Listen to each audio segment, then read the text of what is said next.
heart that something wonderful is about to happen. Love your life. Believe in your own powers and your own potential. And in your own innate goodness, wake every morning with the awe of just being alive. Discover each day the magnificent, awesome beauty in the world. Explore and embrace life in yourself and in everyone you see each day. Reach within to find your own specialness. Amaze yourself and rouse those around you to the potential of each new day. Don't be afraid to admit that you are less than perfect. This is the essence of your humanity. Let those who love you help you. Trust enough to be able to take. Look with hope to the horizon of today, for today is all we truly have. Live this day well. Let a little sun out as well as in. Create your own rainbows. Be open to all your possibilities. All possibilities and miracles. Always believe in miracles. The next is a poem that I wrote some time ago, and it's Memories of Me. To this world I came, too young to know how cruel and cold. Something inside told me to love, and to be true to who I am inside. This is just my first memory. As I grew, I learned all that was new. I knew inside I was different. I just didn't know why. I looked up to the sky and sometimes felt I didn't belong. In a world all around me, he or she, I just had to be true. So I could live my life all the way through. In a second, this memory is now all mine.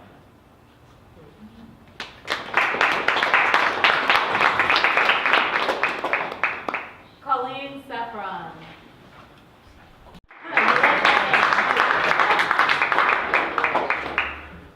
So I'm going to preface this quickly with I am working on a project called Voices, and what I'm doing is using vintage discarded pictures, and I'm writing essays that capture that moment. They are all flash fiction and within 1,000 words. So the idea, like Edgar Lee Masters' poems in Spoon River, you could open it and read one, or you can read the whole process. So let me, with that, introduce you to Flora. What year is it again? I forget some of the things. I forget so much. It's spring again. Every spring they bring my Louise to visit. Where did the time go? Grammy, let's go to the garden. Louise, she loves the garden. Tell me about how my great-grandpappy dug it up for you again. Louise begs. What year was it? I always forget. Then I watch my Louise skip over to the perfect rows of lettuce and radish greens, onions standing like sentinels along the outer edges. Every year someone asks what the magic is in my garden. Magic? Indeed. Is that what I should call it? How many years ago was it? It had to be back in 25 or thereabout. My boys were barely weaned, toddling around, crying for milk we couldn't afford. Thank God for the earth Harold's family left us. The mountains were fertile. We could grow enough to get by, along with the fish from the river and a rabbit here and there. Many neighbors insisted on them fancy tractors and loans. They got nothing left. Feeling sorry for my neighbors was the cause of it all. Irene Cassidy already had too many mouths to feed. Could I take her cousin Sadie's girl in? She can work for room and board and barely eats a scrap and can watch those boys of yours. Hefting baby George onto my hip and taking little Harold's hand, I said, well now, that might be right handy. Sadie's girl Ruby showed up gaunt and quiet just 3 days later. The spring was starting. She wasn't much to look at, all bones and such. But we could get some meat on the bones soon enough, and that Ruby, she could work. Never one to get in the way. She did her duty, then went out to her room in the lean-to part of the house. She was right good in the garden, too. That first year was good. Looking at my Louise dancing around me, I shiver a bit. She's so happy to be here. I woke up late that spring night. I saw the light in the lean-to and figured Ruby left her lamp burning. Last girl, she'll burn the house down. Walking in, the tangle of legs and blankets and metallic scent of sex. Oh my, is that my Harold? In the mountains, people run off all the time. We don't ask too many questions, not wanting to be indelicate and all. Neighbors were kind, giving us meat in exchange for my vegetables and such, until my boys were old enough to contribute. It wasn't so bad dragging them out to the garden. Why, I barely remember it. I've won the blue ribbon every year at the county fair since then. Juiciest tomatoes, biggest pumpkins in these here mountains. I like to think my prize-winning garden is Harold's way of apologizing. What year is it again? I forget so much.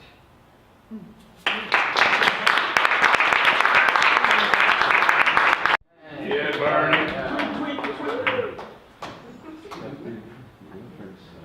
Oh, how is everybody doing? For those who don't know me, I'm up here at least twice a month, reading poetry, hanging out with the best man in town, Thom the world poet. I haven't forgotten about you either, Brian. I was going to say, with my chop living.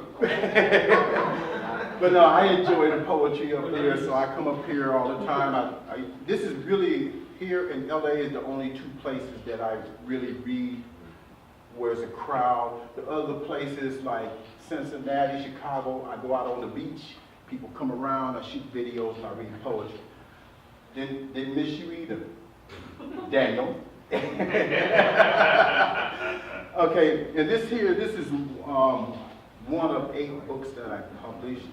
Like I tell everybody, the pictures on the front and the back is Pebble Beach, was on the bus tour a couple years ago. So, and I'm gonna read one long poem, which you know. You have a long poem? Well, okay, one short poem, another one even shorter. Okay. Okay, and this one is called The Return. Back on stage to read again, hoping that you will stop by to listen. It's been months since I last saw or dreamed about you. I could never quite get you out of my mind. Now I'm returning to this dream, not knowing, are you real? Will you finally appear? Is this just another scene from my unconscious thoughts? My poetic queen, where are you?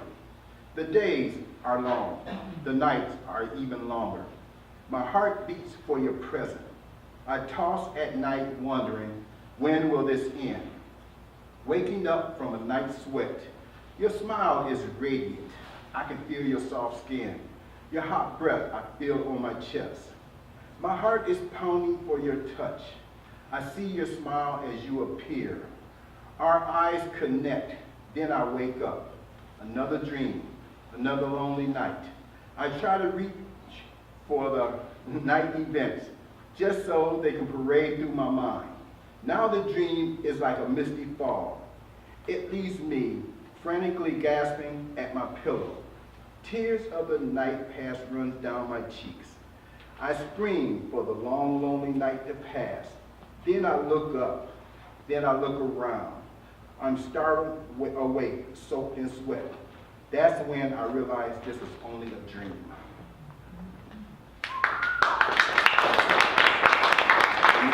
And this next one is much shorter, way much shorter, about 4 lines. And it's called Climb. And I posted this on Instagram, and I'm really surprised at all the people who really like this, so I'm gonna read it. Climb because God gave us mountains. Die because God gave us the seas. Hike because God gave us nature. Dance because God gave us the stars. Sing because God gave us music. And laugh because God gave us each other. Birdman 313.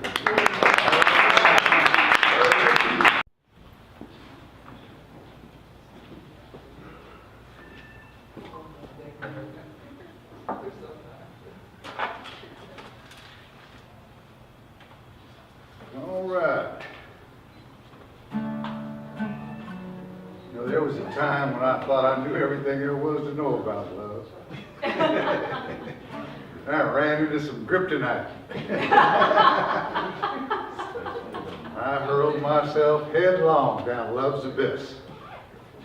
But it was there I discovered love's mysteries. I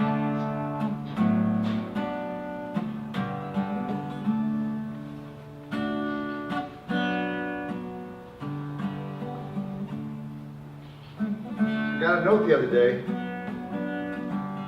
from an old friend of mine. He asked, how am I doing? for dropping my line. I felt my heart start stirring again. I remember the times, the easy ways and lazy days, making those rhythms rhyme.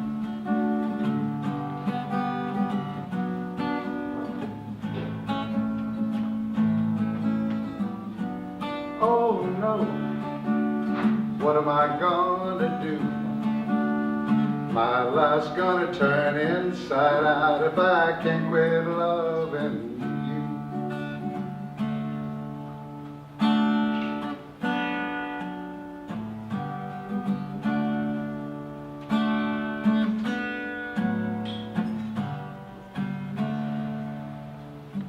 You took me to the promised land with that first kiss.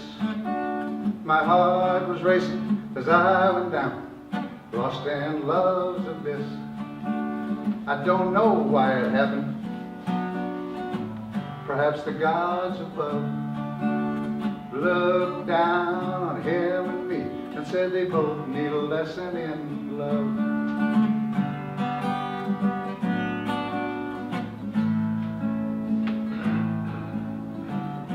I don't know why, but I know just what I'm gonna do. I'm gonna turn my life inside out and keep on loving you.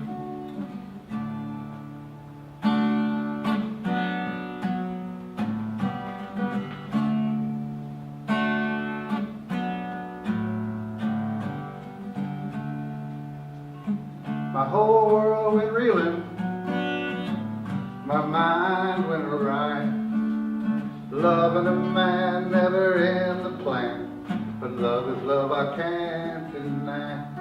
So I toss out some old baggage and rearrange my mind. I offer my hand, but that's not in his plan. Love's lesson declined.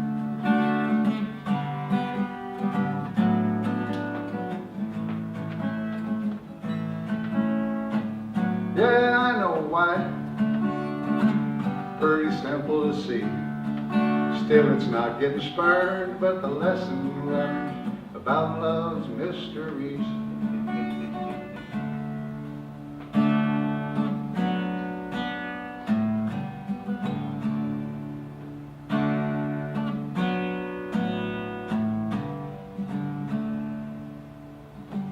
Kind of funny the lessons we learn in the sacred dance of life. We get twisted round and tossed to the ground and can't tell love from strife. Then with a silly insight, I find myself laughing at me. The bad feeling gone, I write a new song, love's lesson for all to see.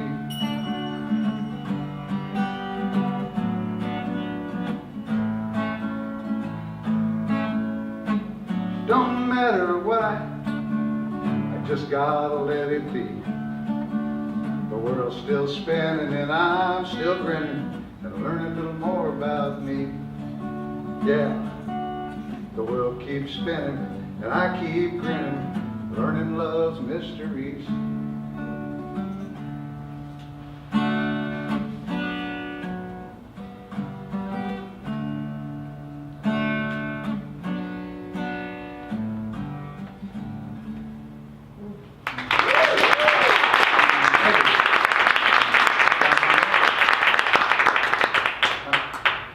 Thank you.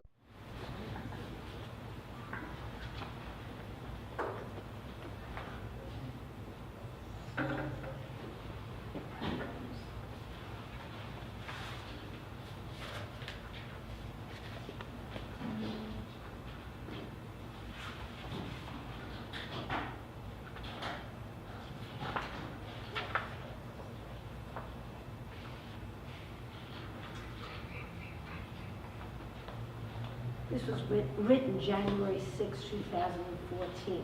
She. He was laying on top of her, wanting to be as close as humanly possible, and the snow kept falling.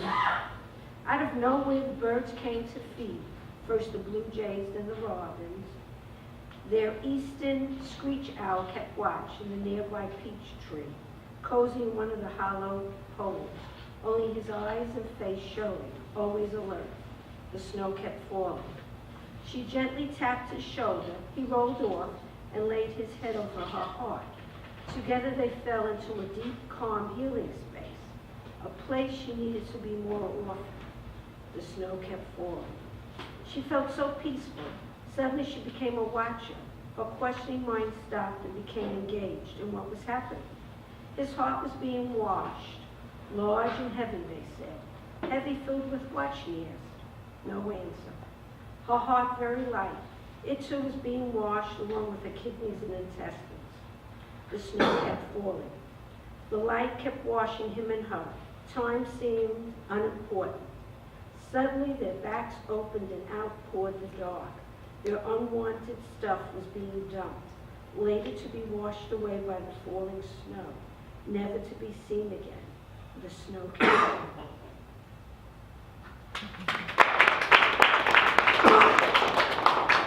Sometimes it seems I get a title, and then I write a little bit under that title, and then I get more than one story. This one is she. She walked into the bathroom, took off her white robe, and stepped naked into the shower, knowing that they were watching her. Let them enjoy her this one last time, she said to herself, as she soaked her body, letting the red hotness of the sweet water run over her naked skin. Just one last time, she thought, as her hands roamed over her body, feeling all of her contours. She felt her soft skin so baby-like, her long legs so good for dancing and running, her hips so ripe for holding on to. She was changing. She could feel herself losing control. It was her time. Suddenly she felt this urge to push. Not here, she thought, but where? They had taken all away, leaving her with nothing. The last of her kind, she heard them whisper, the last of her kind. So this one became longer. I don't know.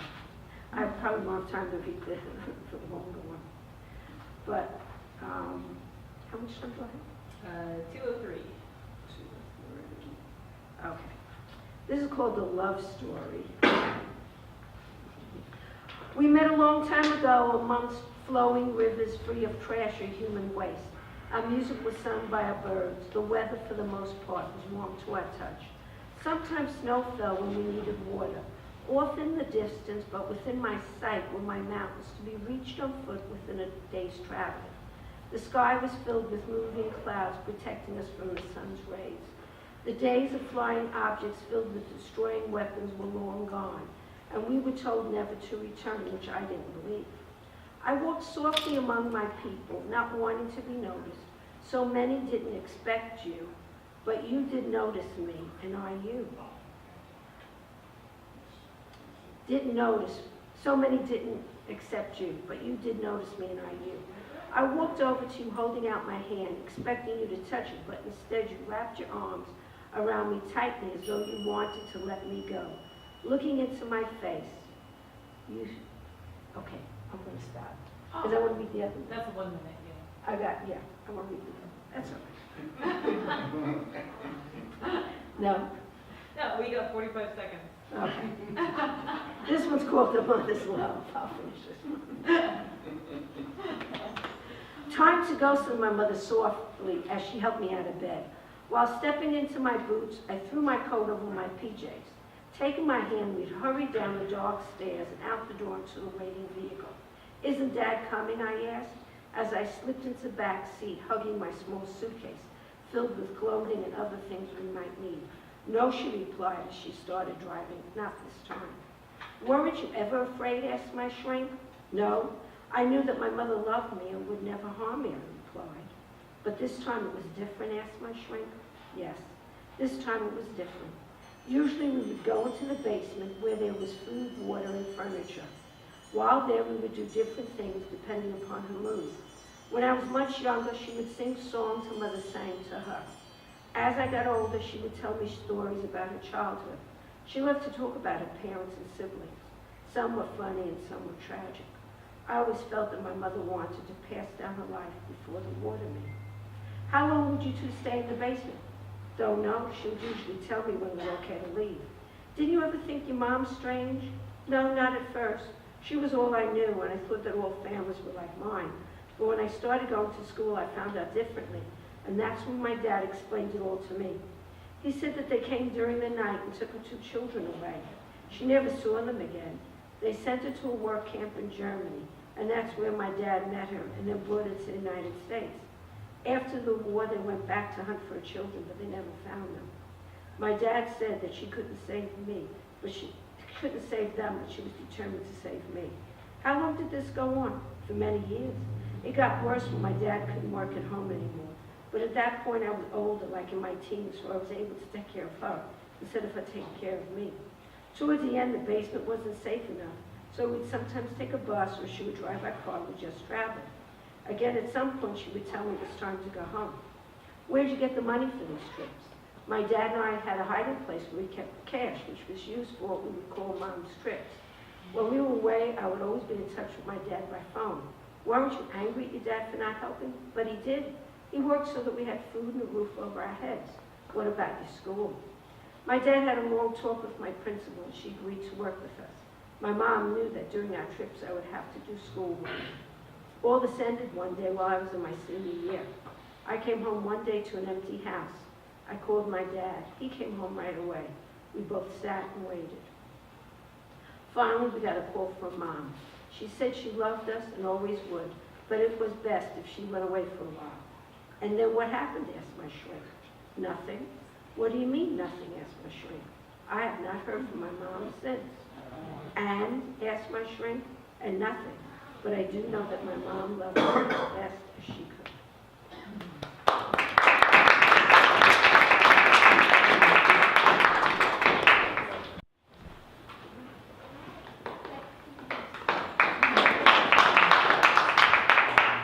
This is a work in progress and a retelling of one of our adventures. Oh, hold on.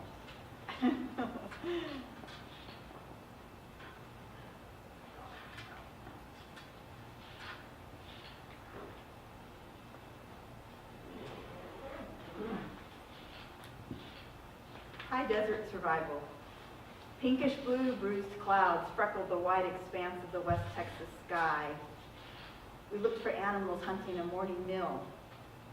Hey, hey, 6-year-old would say when she saw bales of hay lined up in the field.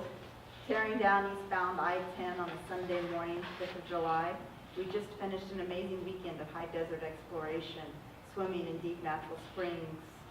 We left early because heart-wrenchingly beautiful as was the remoteness of West Texas, it was time to be home. We'd not passed a car in at least 5 minutes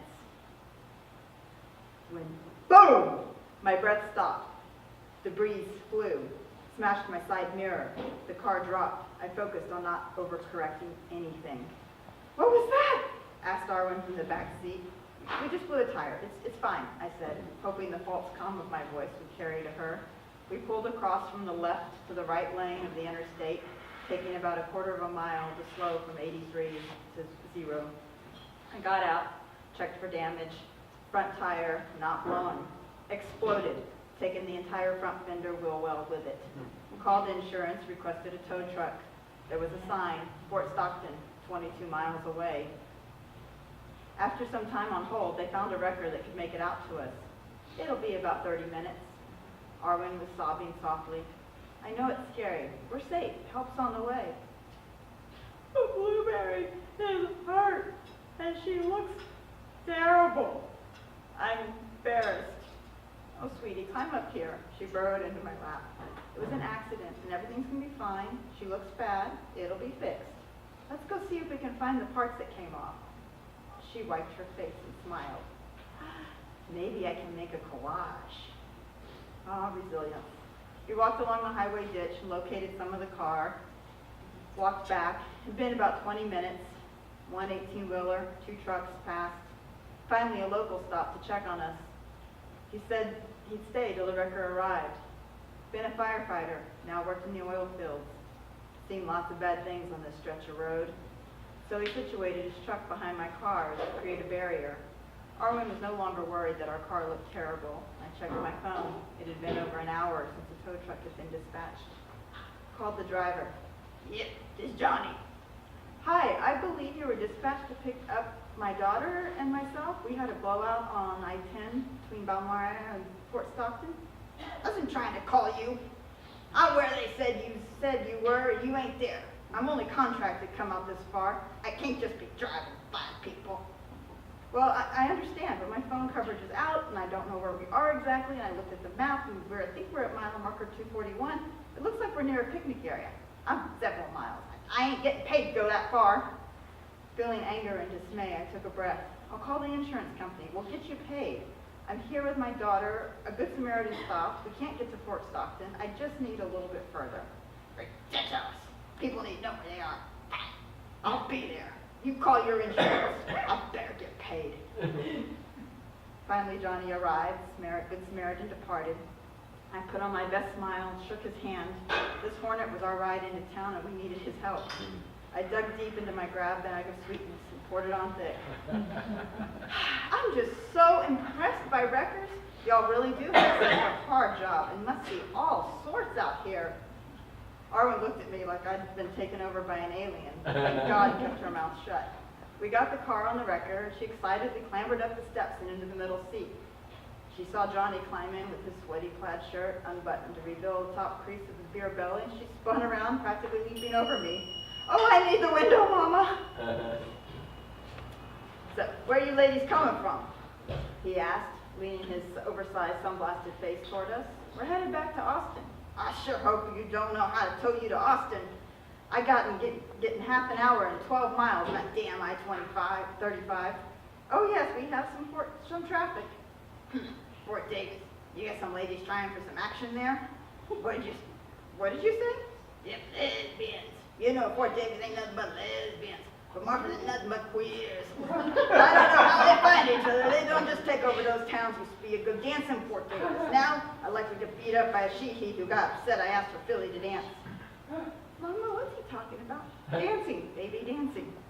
I guess it's best you don't be going then. Good thinking. You know, or as I said, it's best to be. Anyway, good thinking. You know what's not good thinking? Buying a Ford Explorer. Tim's killers. I've seen some plenty wrecks out here. Something about them cars, especially the white ones. Saw a family just about wiped out. Mom driving, dad FBI agent, 4 kids. One fell asleep. Oh, dead. Another one knocked out as driver. Yep, them Explorers, no good. Mama, what's he talking? Is he talking about Rex? Yes, baby, just telling stories. Anyway, so the story goes on, so we can't.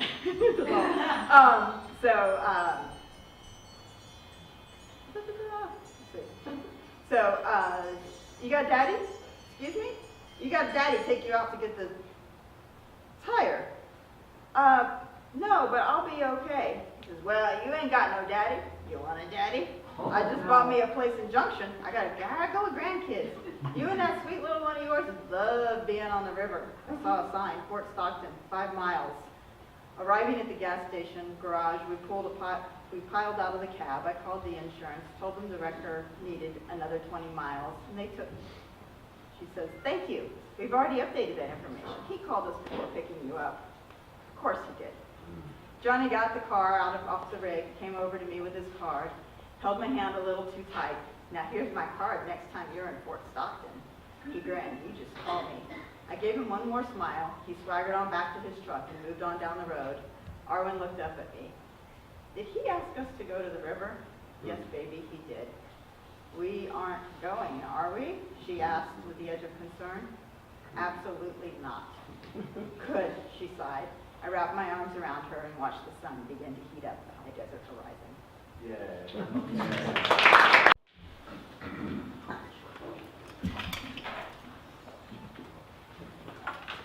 Just a second, get set up.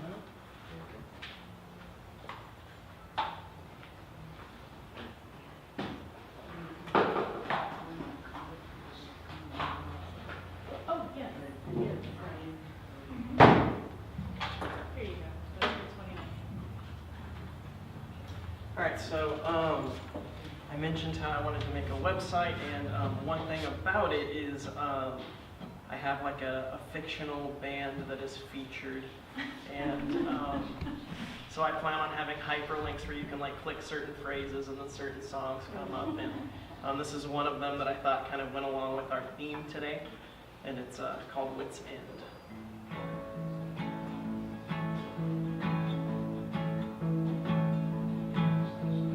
My wits begin, my wits end. I got no one to rely on, no more friends. I got nothing but my bed. Even then, you know it does me wrong, tossing and a turning the whole night long. Some say I'm trying, I just do what I've been told. I don't believe one damn word. I'm just a squeaking and a squawking like some lonely bird at the bottom of a well, vulnerable as hell. Every man is given a gift. You might say it's my mind, but that's also a myth, 'cause it don't mean shit.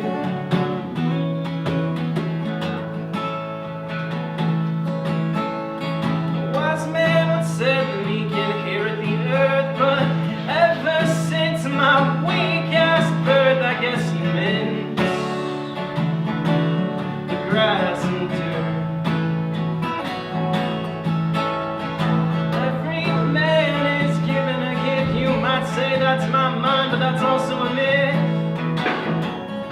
'cause it don't mean shit if it's all gonna end. My wits begin.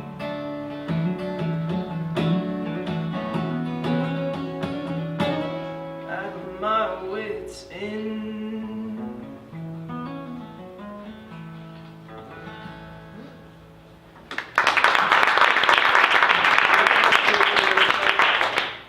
Okay, I could probably do more.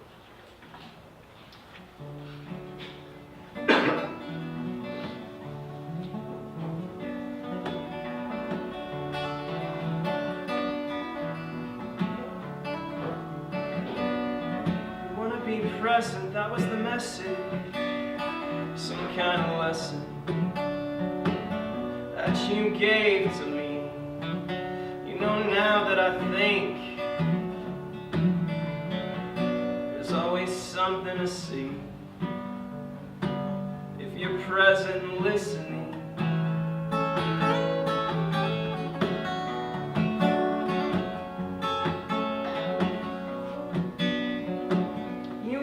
Seem far away, like a man in a state when he's not listening. But I promise you I'll change. At least I won't be the same. Wait, that you found me.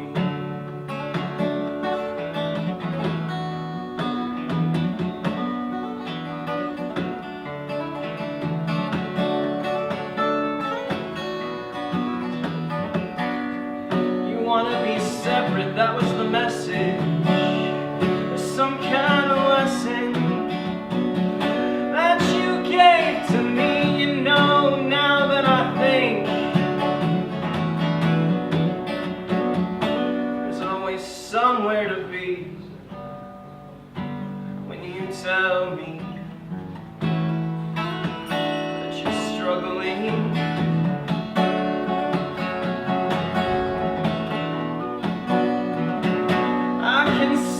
Far away, like a distant train or a faded memory, but I promise you I'll change.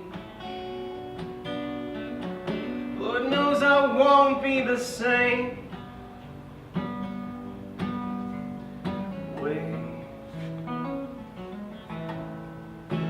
that you found me.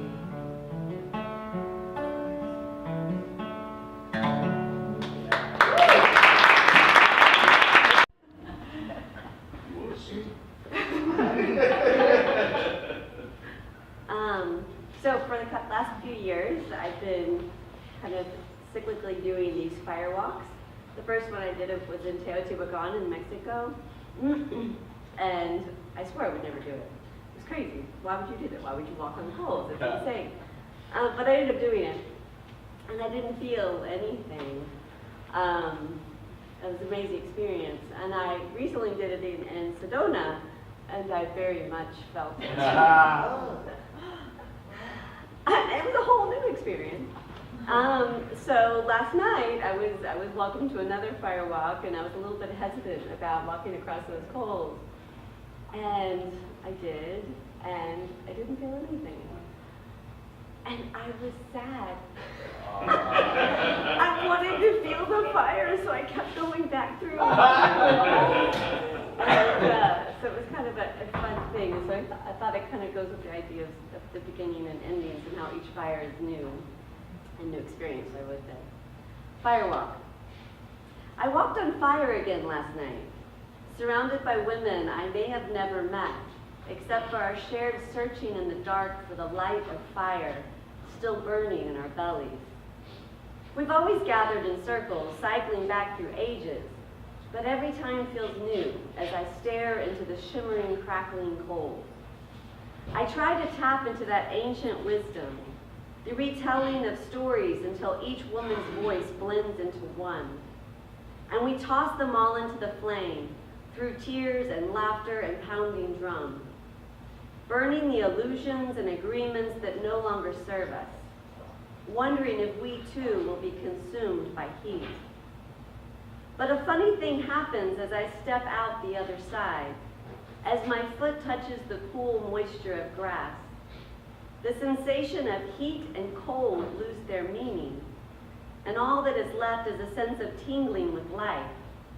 The old fears, sadness, and pain rise like smoke, leaving me giddy and light and ready to face whatever comes next.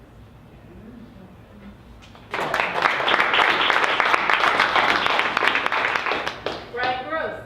Right. Oh, yeah. Come here. Don't you ever lose that accent. And one of these days, you and I are going to teach Texans that y'all might be a contraction, but it's a contraction of one larger word, which is y'all motherfuckers be acting stupid. All right, and this is the beginning. I hate holidays. Every last fucking one of them. My birthday is in May. It reminds me that I'm a year closer to death, and simply a sack of flesh filled with failure who must balance out Gemini duality. Halloween. Should I have a girlfriend? Means that I'm going to be dressed up in some stupid couple's outfit. Despite the fact that I wear armor every day. And Thanksgiving rolls through. Oh, like a neurotic accountant, I have to take turkey stock of what I consider to be achievements and figure out where I hid my cranberry sauce recipe. And Passover is passed on through generations, and I light the candles, or a cigarette, or a joint, and saying mazel and l'chaim. It's a reminder of struggle and survival. They tried to kill us. We lived. Let's eat. And then comes Christmas. Don't care about it. Fuck my 2 front teeth. Despite how many times they've been broken, all I want for Christmas is a month's paid rent, affordable health insurance, better music, and an extra roll of toilet paper to attempt to clean up the skid mark of a life I have left behind. And then we have New Year's Eve, aka amateur night,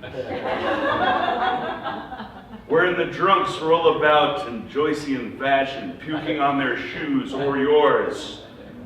And you think, fuck, another year has rolled by, and I'm pretty sure I've achieved fuck all. Oh, and then it's the 1st, so you know your rent is due.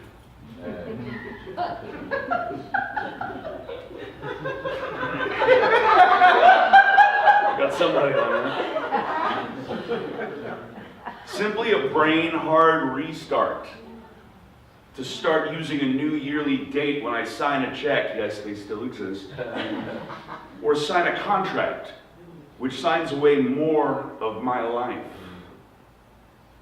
I can only hope that this beginning is the end of the fear, hatred, grandstanding that we all suffer through on the daily, thanks to those with more power than I, who dictate my life. When I turned 40, I realized that I had hit the beginning of the end. A slow or perhaps slippery slope to 6 feet under, and that I had achieved none of my dreams. But when you can see the ending, you play out that third act and set the controls for the heart of the sun. And you can realize that walking softly and carrying a big stick doesn't mean shit. Walk hard, speak loud, make sure your steel is sharp, and never forget to laugh. Nobody's getting out of here alive. Play the music loud, buy the ticket, take the ride. And never forget the beginning inside when you were a child, for the end is near. Just make sure you have nothing to fear.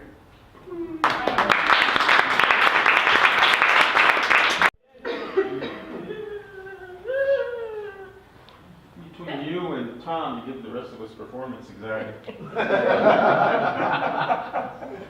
Need a Viagra? Makes me feel frisky. All right, let's see what we have. I'm amazed that I'm here. Well, yeah. So, I think I'm ready to read anything. And I've been writing nothing but the Spanish stuff, so I'm going to try to translate this stuff ad hoc. Sorry if I'm a buzzkill. I guess we'll call this The Remains. El bosque azucarado, pilas de ceniza, montículos, cuerpos en una vida quemada. Algunos antes caminaron, algunos antes hablaban, algunos antes crecieron flores, algunos antes se elevaron. Ahora son cremaciones piras, funeralias, perdidas sin ritual, no había tiempo para decir adiós. Testigos vieron brasas relucientes en el cielo, cayendo a donde antes había un bosque. Ahora nada más un negro gris, cementerio, faltando coronas funerables y lápidas claras. A charred horse, ash piles, mounds, remains of burnt life. Some once walked, some once taught. Some once grew flowers, some once towered high. Now vast cremations, mass funeral pyres, lost without ritual, there was no time to say goodbye. Witness as floating, glittering embers above the glowing sky, falling to where before there once was a forest. Now but a gray-black cemetery, lacking funeral wreaths and tombstones. I don't know what I'm going to read you. I guess I wrote this one yesterday. Once again, the translation will be ad hoc. Negro gritón sosteniendo llantos, narcisita mocosa. Narecita mocosa, lágrimas escurren cascadas desde sus mejillas hacia el suelo. Exprime sus ojos, masca sus propios labios, brinca con coraje y le pregunta, amiguito, ¿qué te pasa? Con sus palabras aguadas responde, no sé. Sus labios chicos tiemblan, se me olvidó por qué. Y abraza la pierna de su madrecita, paciente. Ella responde, ya vamos a limpiar tu carita, vamos a remover el berrinche sucio, quédate limpio, hijo. Screaming child, sustaining, brawling, little nose full of mucus, tears pouring down like waterfalls down the cheeks onto the ground. He squeezes his eyes, he bites his own lips. He jumps in anger and frustration, and I ask him, my little amiguito, my friend, what's going on? And with his soaked words, he responds, no, I don't know. His little lips are trembling.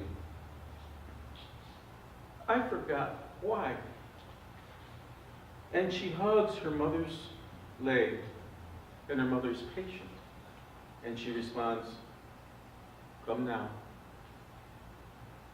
Let's clean your little face. Let's remove that temper tantrum. Please, clean yourself, my son.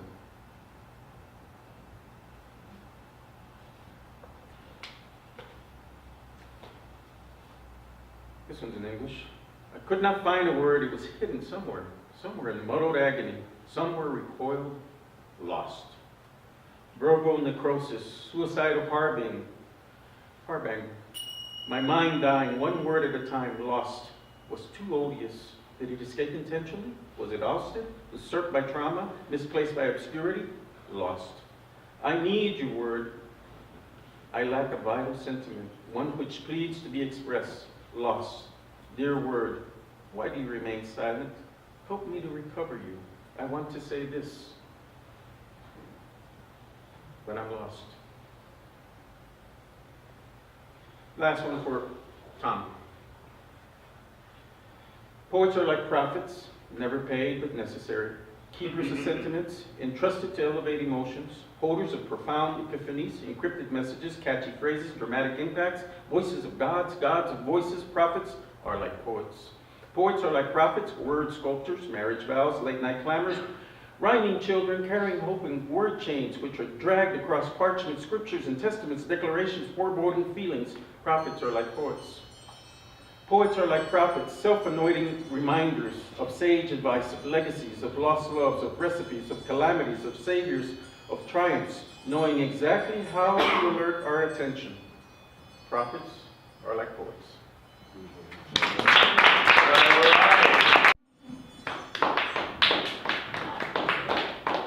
Christina?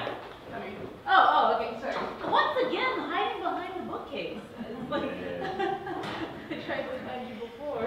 And you were behind the bookcase. Your favorite spot. I like bookcases.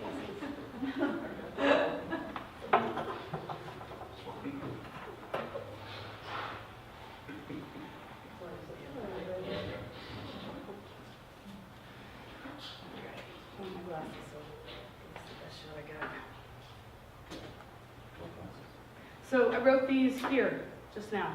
I was responding to what I was listening to people I was read. about to get my reading glasses. Oh, thank you, very much. Even though they're pink, they're Tom's.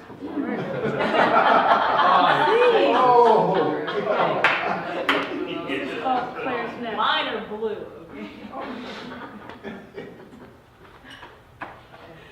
Love and a dove and a glove and a hug. Kiss the frog, and he's still a frog.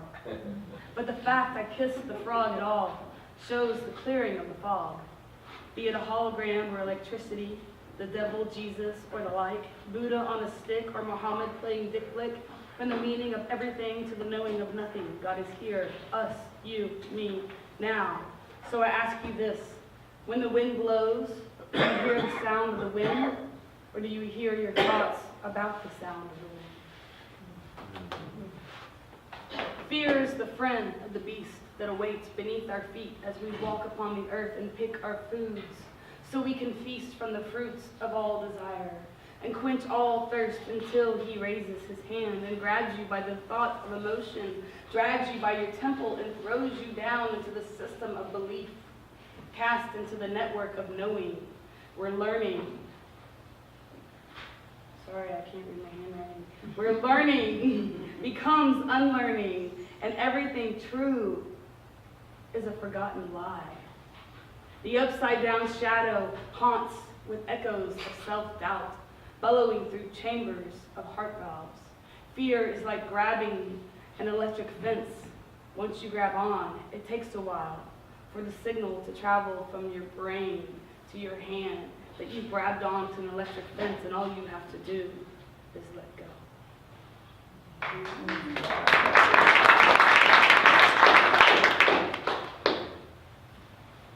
The dream within a dream within the eye of God, that I am, that is you, that is me, that is we. Like Mr. Rogers' make-believe, the Bible is Jumanji, once opened. Well, maybe now you see. All is forgiven because there is nothing to forgive. No victim, no perpetrator, no savior, no princess trapped in a tower. No play without a writer. Signed up from the beginning. Now just asking questions.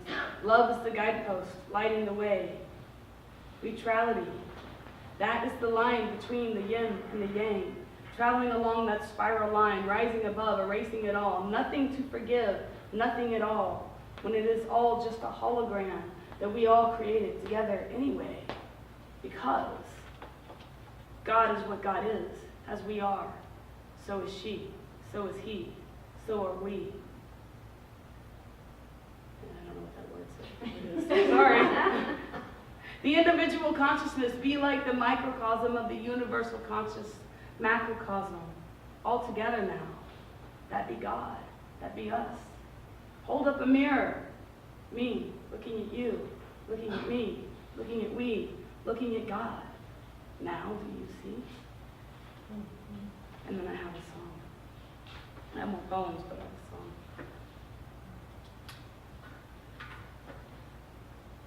Your beautiful eyes, starlit truth, comfort my soul. All the love, calling on all the love, lift me up, turn my world around. Is faith gonna be enough to allow my heart to trust? All the love, calling on all the love. All the love, calling on all the love. Calling on, calling on, calling on all the love. A stone in my pocket, totem around my neck. Pictures to remind me of all the love. All the love, calling on all the love. Calling on, calling on, calling on all the love. When all is forgotten, songs of mercy you play for me. Embedded in my soul, attune the freedom of all the love. Show me your face, show me your grace. Release me from these chains. Release me from these chains. All the love, calling on all the love. Calling on, calling on, calling on all the love. Is faith gonna be enough? Thank you.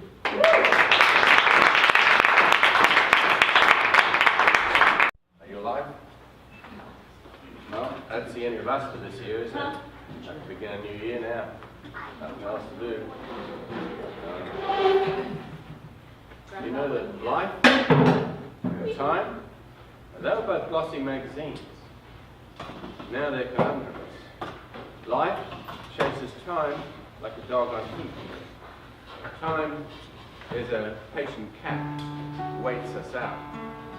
Like rope or string, there is an ending. Spiral of lives turn a whirlpool times. Evolution and devolution simultaneously dance. Every moment a reprieve, every day an open door. Even plastic oceans wave towards new shores. Being human demands response to our environment. It's changing. Some say there's none of us left. Others infer we are changing. More programmed, more robotic, hybrids of apps and bots, androids and smartphones. Whether any purely human species survives is as yet unknown. As it is, all 7 billion of us only have one home. But you are more than the ground you grew from, more than your suffering and succor, your nurturing, more than the whittling of wood sculptures, more than all your art and illustrations, more than all your collaborations. When I asked Herman Nelson What's the crowning achievement of your life? He replied with alacrity, Elton Singer's perfected tarot. His last days on earth, explaining and passing on copies to students of astrology and numerology. Lawrence Ferlinghetti at age 100 coming out with a new novel. Leonard Cohen with his posthumous poem songs, releasing of wild birds carved in air by elders, whose forests have trails long released from our visible landscape. And here we are, the gift of today, tonight. We are more than time, with all its tunes and turnings, more than roads on or off. We're in process. What direction home? No, nobody knows. We were talking about your uniqueness, how each of us is one and only, even when we remember it's never fully. And the point of this praise is specific. You are the best we know and feel, the ones who are real enough to hold even as they change and leave, perhaps to return to us in another form, definitely to leave this one, to come to a threshold we have yet to pass and to wave to us, as through a glass, lightly. Can we wave back? The answer in a few minutes' time is we're going to walk out that door. This is a poem dedicated to us when we walk out that door. Actually, I mean walk out that door. Worlds will await to interact. They burn with or without, have done before and after time, your presence immaterial to them. Your dance, one dot in this eternally moving matrix. And when you engage with something other than yourself, a bright alchemy occurs. Transactional analysis would see atoms dancing on the top of angels, pins on Sumi's wings, Halloween specters reincarnating. You may not see or actually feel anything, but everything changes. Just walk out your Laura Lee door. Just walk out your W.H. Auden door.